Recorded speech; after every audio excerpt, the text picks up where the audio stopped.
You know, guys, for years I've been the NetDeck guy. That's kind of been my brand as a content creator, trying to supply people with the highest quality net decks possible. In different times in different games, I've done that in different ways. In Runeterra, leaning much more into an in-depth statistical approach. And, you know, while there's a lot of you guys who just want the quick and easy solution, who just want to, here's the deck code, punch it in, you're good to go. I really want to do something a little bit more than that for everyone else. I really want to at least provide some tips. I want to teach a man to fish, not give a man a fish. You know that saying? And that's kind of what I'm trying to do with this video and other videos I've done like it. So this is a guide on how to make your deck better. I'm going to talk about what this video is and what this video is not. So this is not a video on deck building fundamentals. I'm not going to go through every single meticulous decision that will allow you to theory craft a perfect 40 card homebrew deck from scratch. Deck building is extremely complicated and people often forget a deck is 40 different cards. A lot of people, when they say, oh, that's my deck, or oh, he's using my deck too, they're confusing a deck with an archetype or a concept. I've seen that a lot. There was a Reddit post at one point saying like, oh, Swim, I was playing this deck too, before Swim was playing it, before it was cool. And it linked like a deck that was completely different that just had like two of the same champions. So the point is, deck building is incredibly meticulous. There are just an insane amount of decision points that go in to picking those exact right 40 cards, and I just can't get into them now in a short video like this. No, but what I'm going to do is maybe even better. What I'm going to do is give you the mentality to be able to iteratively improve your own deck that you're playing. Pretty much, especially if it's a deck that exists already in a somewhat common archetype or a net deck. You can consider this a guide to enhancing your own net decks. That sounds weird, right? Because in theory, a net deck is already kind of perfectly crafted, right? The whole point of a net deck, if it's updated, like for example, the ones that you'll find on my site that, we constantly have updated net decks there, it's still not going to necessarily be perfectly tailored for you. So this video will still make you a better deck builder, and this video will certainly make you a better player as well, which, you'll see exactly how in a little bit. So let's first talk about what's wrong with NetDeck. What's wrong with just importing a 40 card deck and just punching it in and just playing and trying to play your games like that, climbing like that, etc. Well, there's actually a lot of different issues with it that prevent it from being necessarily suboptimal.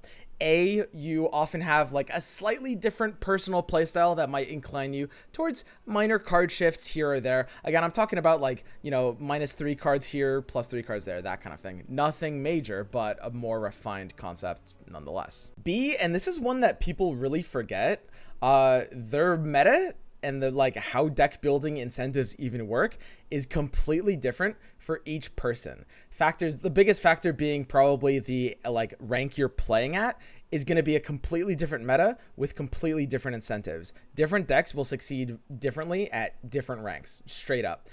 In different regions, I know this seems kind of weird to think about too, but for example, like Asian regions versus European regions versus America regions, like where on ladder you queue, will actually have different incentives as well, as strange as that is to think about. The ladder is just different there, and the ratios of what opponent decks you're gonna be thinking about queuing into are similar. And the fourth thing is just surprise value, which means you're going to be winning more games when the opponent can't predict what you're going to be doing. If you're playing at gold or higher ranks, opponents will start thinking about what cards you have in your deck, and when you play a card that they don't expect you to have, you can sometimes even outright win the game off of that. It's a very big deal, especially as you reach higher and higher in ranks like Diamond and Masters. If you're looking to push your final games to Masters, this could be an important section to pay attention to later.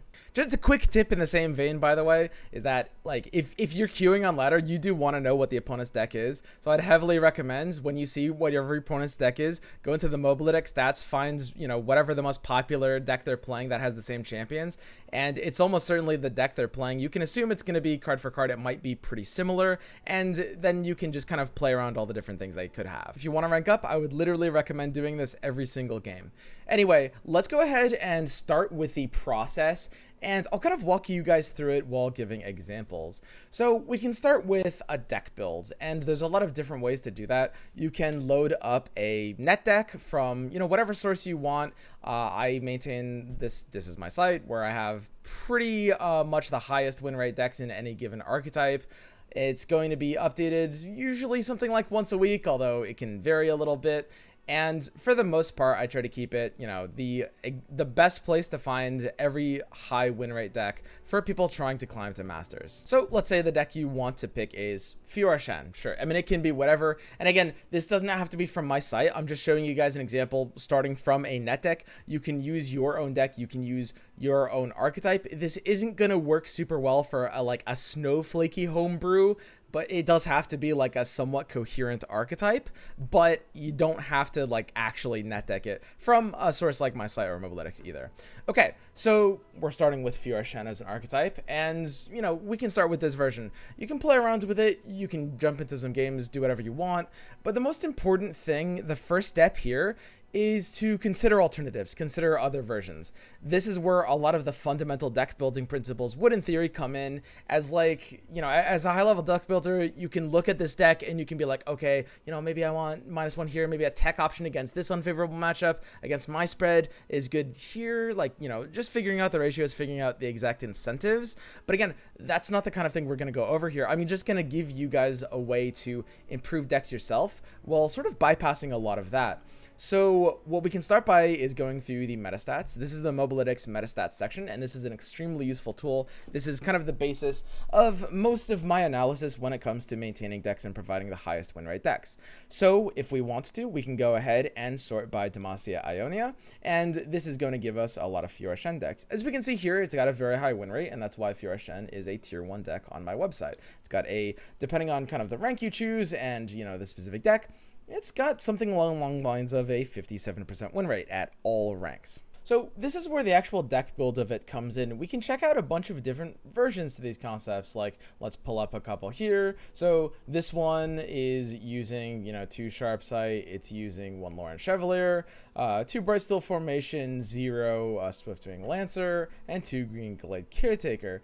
This one over here is running, the Nopifies, the LoR Protege, and you can just see they're basically just slightly different versions. So yeah, just do this, whatever your favorite deck is, whatever your favorite archetype, maybe you like playing Grand Plaja Hecarim, maybe you like playing, Ezreal Draven, whatever it is, as long as it's an archetype of deck and not just a completely unique deck, you can just go to the stats and just load up a bunch of different versions. You don't have to go buy the stats, but as long as you're checking out a bunch of different versions of the deck and trying them out as you go, tweaking a card here, tweaking a card there, being like, okay, let's try this version for a few games, see how that feels, you're going to be making progress and maybe come to maybe you've got a favorite deck out of these. Maybe you'll find a slightly better, version of your favorite deck. Now, if we want to get a little bit more in depth, yeah, we can look at the win rates. We can sort by, a relevant ranking, depending on whether you're low rank or high rank. As I mentioned, deck builds are going to maybe incentivize slightly different things, but we can look at, let's just go ahead and say, wow, look, Master Diamond. Okay, so the top most common one has a 55% win rate. This one right below that has a 60% win rate. That's a differential of 5% win rate, which is nuts. That's like 2 tiers. That's completely insane. Now, the sample size is kind of medium to moderate. Do not look into any stats of a sample size of less than 500 as a rule of thumb, but we can just go ahead and check these 2 different versions. So let me pull this one up here, and this one, the one that has the lower win rate is this is a very old net deck, by the way. I think this is actually one that me and Kuvira made for a tournament with the Kuvira's signature one of LoR and Chevalier. If you guys might know this stream meme about Kuvira's one of LoR and Chevalier. As well as, we can check out this one, and this one has a higher win rate. Now, we're running a couple of weird things. Radiant Guardian, better anti-aggro. We're still running the one of Chevalier. In this case, we're actually running one of Unyielding Spirit, which I personally find, very bizarre, but there's actually some reasons to explain this, and it's not necessarily a bad choice. Now, what I caution is that we don't make conclusions based on the win rate. I think that the trap that a lot of people will fall into here is kind of looking at this win rate and being like, okay, therefore, this is 60% compared to 55. That's crazy. And the decks aren't even using that many different cards. So therefore, Unyielding Spirit is probably proper in the list. And that's definitely not a great way to be thinking about stats. As I like to say with statistics, it's all about statistics should be the start of a conversation and not the end of a conversation, right?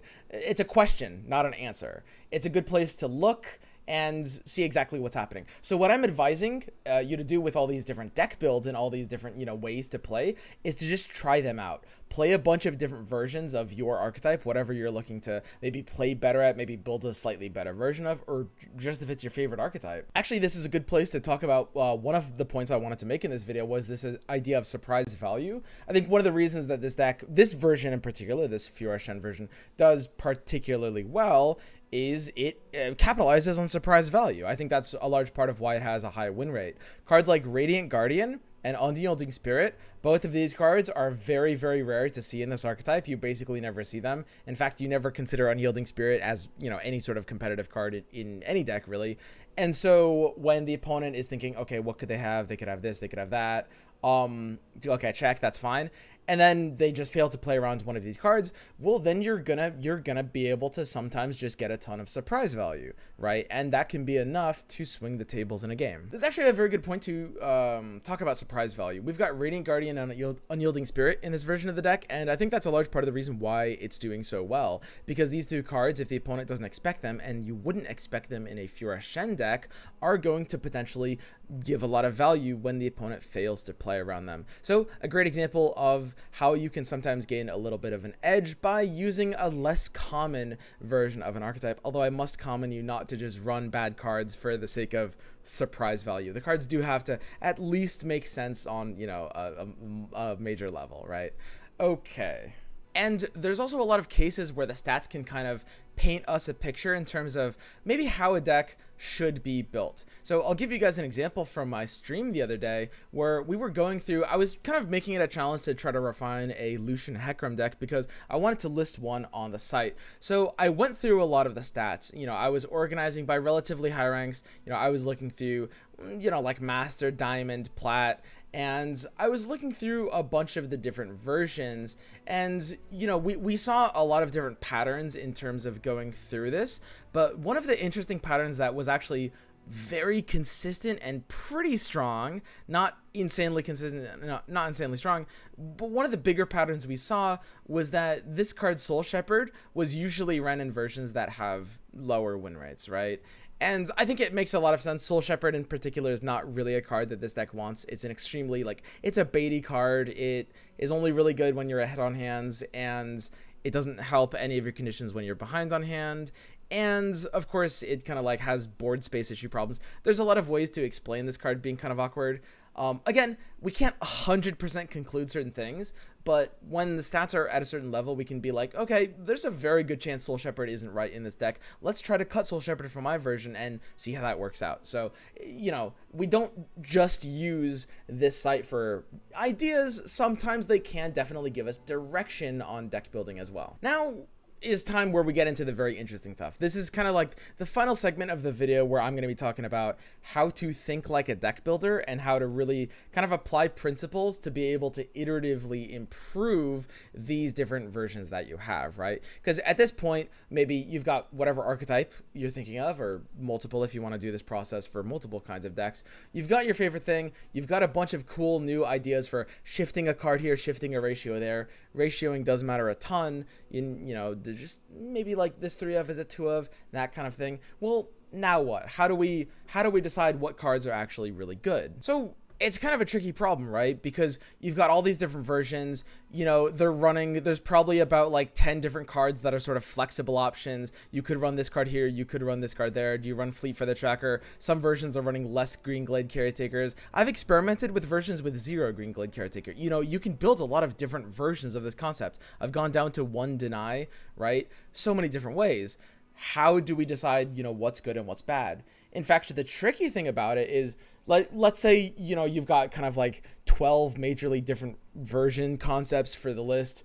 How do we even test all 12 of them? Because to do, rigorous, robust sample testing, we need to play them for a decent amount, right? We can't just play 2 or 3 games of each and be like, yeah, in those 2 games, it felt better. That's not really going to do it, right? So the answer is something that I call spot counting. Spot counting is my process for deck building, and it's inspired largely by poker. In poker, we have this idea of each individual spot, just a decision point with all the relevant information at the time. What do you do in that decision point? And most importantly, what factors are predominantly impactful in that decision point? So we can apply the same principle to Legends of Runeterra here and count independent situations. In this situation, would I rather have this card? In that situation, would I rather have Y card? You know, that kind of thing. This process might sound just kind of intuitive to you, but I take it to a level that most people don't. So the first thing that I would recommend doing, if you're serious about this, is actually getting really familiar with all the different variations, even before you start trying to play out independent ones, right? So, you know, you load this up and you're like, okay, sometimes Chevalier is nice. All right, check. You know, sometimes they run the second Bright Steel formation. All right, check. So, you know, you familiarize yourself with all different variants. Swiftwing Lancer, okay, that's a card. Okay, this one runs Prismatic Barrier instead of the Lifesteal one. All right, check. Young Witch, an interesting card. Let's write that down or keep that in our head. All the different variations, and they're just, you know, whether you're memorizing them or writing them down, you just want them in your head. Then we're going to get into the games, and it honestly doesn't matter that much which of these variants you play, because you're going to be thinking about it as one cohesive deck archetype, right? And there's a lot of different builds of it, but as long as you're thinking about the variations in each individual position, then you're spot counting, and you're going to be basically getting a really good result on your game. So what does that mean for your actual games? Well, there's going to be some situations, you know, maybe if you're in the late game, you're thinking to yourself, okay, you know, it's 9 mana. I really want a Bright Steel formation, and I haven't drawn it. This is a spot where the second Bright Steel formation in this deck would have been quite a bit better, right? Okay, so this is a situation where, man, the opponent has you know, something I really want to kill on the board, like a Trundle, like a 5-attack challenger. I haven't drawn Screeching Dragon. Swiftwing Lancer would have been really good here. Check. The reason why this specific process is so important is because people actually fall into a lot of like logical traps when trying to deck build. I've seen a lot of people say stuff like, a lot of people think of the deck as some kind of like deterministic physical entity. Like if you, for example, people are debating between the final card in the deck, whether they want this card to be a Swiftwing Lancer or a Prismatic Barrier, and they'll imagine those cards as completely interchangeable with one another in relation to their hand state. So what that means is, you know, if they draw Prismatic Barrier, they'll think to themselves, okay, what if this Prismatic Barrier was a Swiftwing Lancer? And that's all they'll do. And it doesn't really make sense to do that. I've heard people say stuff like, well, you know, Swiftwing, if this Prismatic Barrier was a Swiftwing Lancer, it also wouldn't have done anything in this situation because I didn't even draw Prismatic Barrier, so I wouldn't have even drawn Swiftwing Lancer. And it doesn't really make sense to think like that because, again, the card just represented, you know, an independent probability in your deck. Like every card has a chance of being drawn. What we're evaluating is the situation and the card's likelihood of hitting a relevant situation in your deck. But the biggest reason this is important is because you're increasing your functional sample size. The biggest mistake people do, and everyone does this when they're trying to deck build, is they'll kind of go by like wins or losses, right? So a lot of people will, you know, maybe they'll go through this process. Maybe they'll come to like all these different versions of Fiora Shen, right?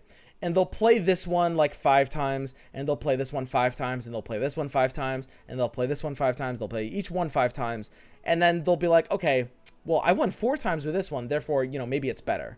And of course, you know, with stats, that's not how it works. A sample size of 5 is always going to be just completely irrelevant, right? It could just go either way. The thing to understand is like when we increment these probabilities, when we're building a deck, we're refining a win rate by a very marginal percentage point, which will have amazing gains over long terms, but in short term, we're not even going to notice it. Not even going to notice it.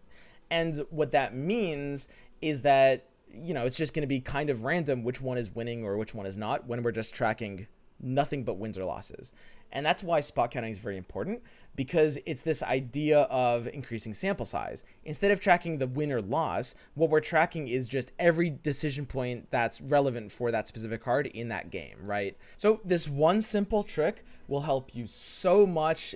Even if you don't need to understand all the deck building fundamentals, like all the nitty gritty stuff about like the independent probabilities, about like how to properly ratio certain kinds of cards to balance out certain like win conditions of your deck while balancing matchups. None of that matters even close to as much as long as you are thinking in this way, as long as you're kind of playing your games out and evaluating without being too results oriented on like just something like win or loss, which is kind of arbitrary. You're looking at the right things and you're identifying the right patterns, you're going to improve decks great. So there's one caveat you do have to know about spot counting though, and it's something people mess up a lot, which is that when you're looking at how well a card is performing in a given situation, you really have to be thinking about its function on that situation's overall win rate, right? In poker, we'd call it equity, which is this idea of, is this card actually helping me win? The mistake a lot of people make is kind of falling into the trap of over evaluating win more cards. In card games, well, we define win more as